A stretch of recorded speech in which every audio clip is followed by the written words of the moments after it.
You cannot begin to imagine in how many ways the world is the opposite of what you have been taught to believe. You see the guy who sells drugs to willing customers so he can feed his family as the scum of the earth, while you see the hypocrite who gives away stolen money in the name of government as a saint. You see the guy who tries to avoid being robbed by the federal thugs as a crook and a tax cheat, but see as virtuous the politician who gives away the same stolen loot to people to whom it does not belong. You see the cop as a good guy when he drags a man away from his friends and family and throws him in prison for 10 years for smoking a leaf. And you see anyone who defends himself from such barbaric fascism as the lowest form of life, a cop killer. In reality, most drug dealers are more virtuous than any government social worker, and prostitutes have far less to be ashamed of than political whores, because they trade only with what is rightfully theirs, and only with those who want to trade with them. The upstanding, church-going, law-abiding, tax-paying citizen who votes Democrat or Republican is far more despicable and a bigger threat to humanity than the most promiscuous, lazy, drug-snorting hippie. Why? Because the hippie is willing to let others be free, and the voter is not. The damage done to society by bad habits and loose morality is nothing compared to the damage done to society by the self-righteous violence committed in the name of the state. You imagine yourselves to be charitable and tolerant when you are nothing of the sort. Even the Nazis had table manners and proper etiquette when they weren't killing people. You think you're good people because you say please and thank you? You think sitting in that big building on Sunday makes you noble and righteous? The difference between you and a common thief is that the thief has the honesty to commit the crime himself, while you whine for government to do your stealing for you. The difference between you and the street thug is that the thug is open about the violence he commits, while you let others forcibly control your neighbors on your behalf. You advocate theft, harassment, assault, and even murder, but accept no responsibility for doing so. You old folks want the government to steal from your kids so you can get your monthly check. You parents want all your neighbors to be robbed to pay for your kids' schooling. You all vote for whichever crook promises to steal money from other people to pay for what you want. You demand that those people who engage in behaviors you don't approve of be dragged off and locked up, but feel no guilt for the countless lives your whims have destroyed. You even call the government thugs your representatives, and yet you never take responsibility for the evil they commit. You proudly support the troops as they kill whomever the liars in D.C. tell them to kill, and you feel good about it. You call yourselves Christians or Jews or claim to follow some other religion, but the truth is what you call your religion is empty window dressing. What you truly worship, the God you really bow to, what you really believe in is the state. Thou shalt not steal, thou shalt not murder, unless you can do it by way of government. Then it's just fine, isn't it? If you call it taxation and war, it stops being a sin, right?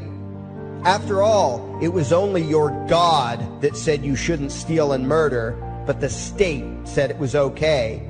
It's pretty obvious which one outranks the other in your minds. Despite all the churches, synagogues, and mosques we see around us, this nation has one God and only one God, and that God is called government. Jesus taught nonviolence and told you to love your neighbor, but the state encourages you to vote for people who will use the violence of government to butt into every aspect of everyone else's life. Which do you believe? To those about to stone a woman who had committed adultery, Jesus said, "Let him who is without sin cast the first stone." But the state says it's perfectly fine to lock someone up if they do something you find distasteful, such as prostitution. Which do you believe? The Christian God says, "Thou shalt not covet," but coveting is the lifeblood of the beast that is the state. You are taught to resent, despise, and hate anyone who has anything you don't have. You clamor for the state to tear other people down, steal their property, and give it to you. And you call that fairness. The Bible calls it coveting and stealing. You are not Christians. You are not Jews, you are not Muslims, and you certainly aren't atheists. You all have the same God, and its name is government. You're all members of the most evil, insane, destructive cult in history. If there ever was a devil, the state is it, and you worship it with all your heart and soul. You pray to it to solve every problem, to satisfy all your needs, to smite your enemies, and to shower its blessings upon you. You worship what Nietzsche called the coldest of all cold monsters, and you hate those of us who don't. To you, the greatest sin is disobeying your God, breaking the law, you call it, as if anyone could possibly have any moral obligation to obey the arbitrary commands and demands of the corrupt, lying, delusional megalomaniacs who infest this despicable town. Even your ministers, priests, and rabbis, more often than not, are traitors to their own religions, teaching that the commands of human authority should supersede adherence to the laws of the gods they say they believe in. Several years ago, I heard one pompous evangelical jackass in particular pontificating on the radio that anyone who disobeys the civil authority, be it a king or any other government, is engaging in rebellion against God. Those were the exact words he used. What if the government is doing something wrong? Well, this salesman for Satan opined, that is the business of those in government, and you are still obligated to obey. Everywhere you turn, be it the state or the church, the media or the schools, you are taught one thing above all else, the virtue of subjugating yourselves to mortals who claim to have the right to rule you. It is sickening the reverence with which you speak of the liars and thieves whose feet are so firmly planted on your necks. You call the congressmen and the judges honorable, and you swoon at the magnificence of the grandiose halls they inhabit, the temples they built to celebrate the domination of mankind. You feel pride at being able to say you once shook a senator's hand or saw the president in person. Ah, yes, the grand deity himself, His Royal Highness, the President of the United States of America. You speak the title as if you're referring to God Almighty. The vocabulary has changed a bit, but your mindset is no different from that of the groveling peasants of old who bowed low, faces in the dirt, with a feeling of unworthiness and humility when in the presence of whatever narcissist had declared himself to be their rightful lord and master. The truth of the matter, back then and today, is that these parasites who call themselves leaders are not superior beings. They are not great men and women. They are not honorable. They're not even average. The people who earn an honest living, from sophisticated millionaire entrepreneurs to illiterate day laborers doing the most menial tasks you can imagine, those people deserve your respect. Those people you should treat with courtesy and civility. But the frauds who claim the right to rule you and demand your subservience and obedience, they deserve only your scorn and contempt. Those who seek so-called high office are the lowest of the low. They may dress better, have larger vocabularies, and do a better job of planning out and executing their schemes, but they are no better than pickpockets, muggers, and carjackers. In fact, they are worse, because they don't want to rob you of just your possessions. They want to rob you of your very humanity, deprive you of your free will, by slowly leeching away your ability to think, to judge, to act, reducing you to slaves in both body and mind. And still you persist in calling them leaders. Leaders? Where is it that you think you're going exactly that would require you to have a leader? If you just live your own life and mind your own damn business, exercising your own talents, pursuing your own dreams, striving to be what you believe you should be, what possible use would you have for a leader? Do you ever actually think about the words that you hear, the words that you repeat? You parrot oxymoronic terms such as the leader of the free world, even pretending for a moment that there is some huge journey or some giant battle that everyone in the entire nation is undertaking together that would require a leader. Why would you ever think, even for a moment, that the crooks that infest this town are the sort of people you should listen to or emulate or follow anywhere? Somewhere inside your mostly dormant brains, you know full well that politicians are all corrupt liars and thieves, opportunistic con men, exploiters and fearmongers. You know all this, and yet you still speak as if you are the ones who are the stupid, vicious animals, while the politicians are the great, wise role models, teachers and leaders without whom civilization could not exist. You think these crooks are the ones who make civilization possible? What belief could be more absurd? Yet when they do their pseudo-religious rituals deciding how to control you this week, you still call it law and continue to treat their arbitrary demands as if they were moral decrees from the gods that no decent person would ever consider disobeying. You have become so thoroughly indoctrinated into the cult of state worship that you are truly shocked when the occasional sane person states the bleeding obvious. The mere fact that the political crooks wrote something down and declared their threats to be law does not mean that any human being anywhere has the slightest moral obligation to obey. Every moment of every day, in every location and every situation, you have a moral obligation to do what you deem to be right, not what some delusional bloated windbag says is legal. And that requires you to first determine right and wrong for yourself, a responsibility you spend much time and effort trying to dodge. You proclaim how proud you are to be law-abiding citizens and express your utter contempt for anyone who considers himself above your so-called laws, laws that are nothing more than the selfish whims of tyrants and thieves. The word crime once meant an act harmful to another person. Now it means disobedience to any one of the myriad of arbitrary commands coming from a parasitical criminal class. To you, the term crime is nearly synonymous with the word sin, implying that the ones whose commands are being disobeyed must be something akin to gods, when in truth they are more akin to leeches. The very phrase, taking the law into your own hands, perfectly expresses what a sacrilege it is in your eyes for a mere human being to take upon himself the responsibility to judge right from wrong and to act accordingly, instead of doing what you do, unthinkingly obeying whatever capricious commands this cesspool of maggots spews forth.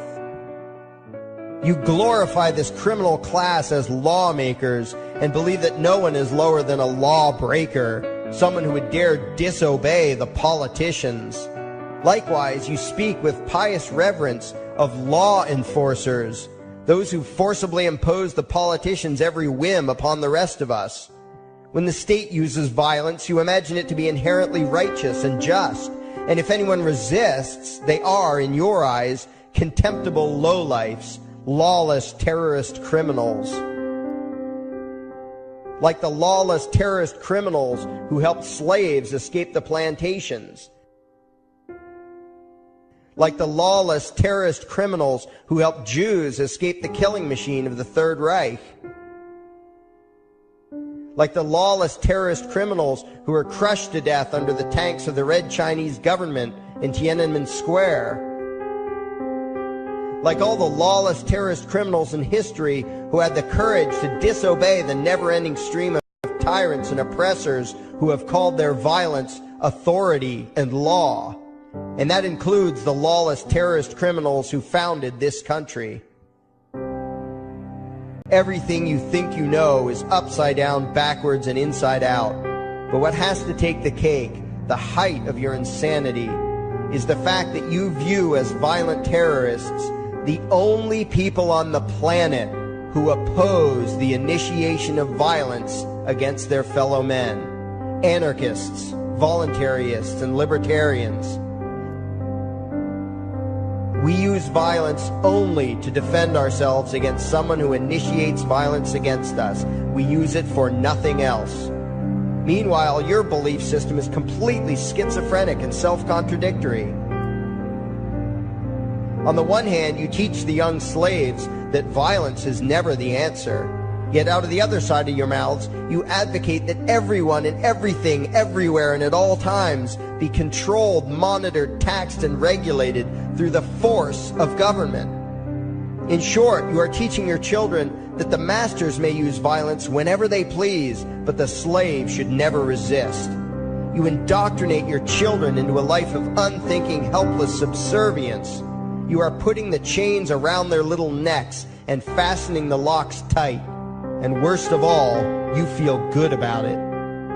Out of one side of your mouths, you condemn the evils of fascism and socialism and lament the injustices of the regimes of Hitler, Stalin, and Mao. While out of the other side of your mouths, you preach exactly what they did. The worship of the collective, the subjugation of every individual to that evil insanity that wears the deceptive label, the common good.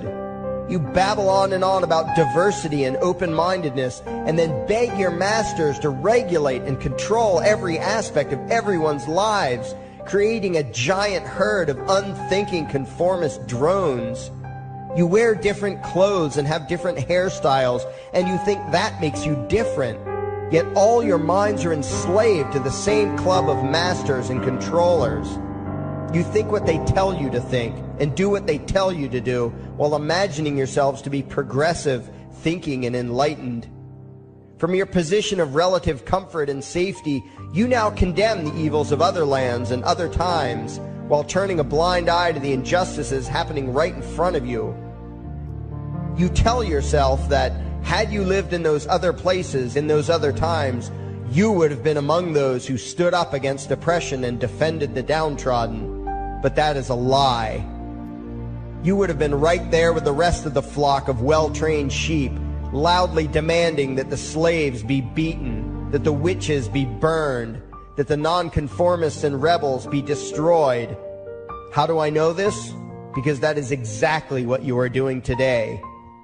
Today's injustices and oppressions are fashionable and popular, and those who resist them, you tell yourselves, are just malcontents and freaks, people whose rights don't matter, people who deserve to be crushed under the boot of authority. Isn't that right? You bunch of spineless, unthinking hypocrites, look in the mirror. Take a good look at what you imagine to be righteous and kind. You are the devil's plaything. The crowds of thousands wildly applauding the speeches of Adolf Hitler, that was you. The mob demanding that Jesus Christ be nailed to the cross, that was you. The white invaders who celebrated the wholesale slaughter of those godless redskins, that was you. The throngs filling the Colosseum, applauding as the Christians were fed to the lions, that was you. Throughout history, the perpetual suffering and injustice occurring on an incomprehensible scale, it was all because of people just like you. The well-trained, thoroughly indoctrinated conformists, the people who do as they're told, who proudly bow to their masters, who follow the crowd, believing what everyone else believes and thinking whatever authority tells them to think. That is you. And your ignorance is not because the truth is not available to you. There have been radicals preaching it for thousands of years. No, you are ignorant because you shun the truth with all your heart and soul. You close your eyes and run away when a hint of reality lands in front of you. You condemn as extremists and fringe kooks those who try to show you the chains you wear because you don't want to be free. You don't even want to be human. Responsibility and reality scare the hell out of you, so you cling tightly to your own enslavement and lash out at any who seek to free you from it. When someone opens the door to your cage, you cower back in the corner and yell, "Close it, close it." Well, some of us are finished with trying to save you. We've wasted enough effort trying to convince you that you should be free. All you ever do is spout back what your masters have taught you, that being free only leads to chaos and destruction, while being obedient and subservient leads to peace and prosperity. There are none so blind as those who will not see. And you nation of sheep, would rather die than see the truth.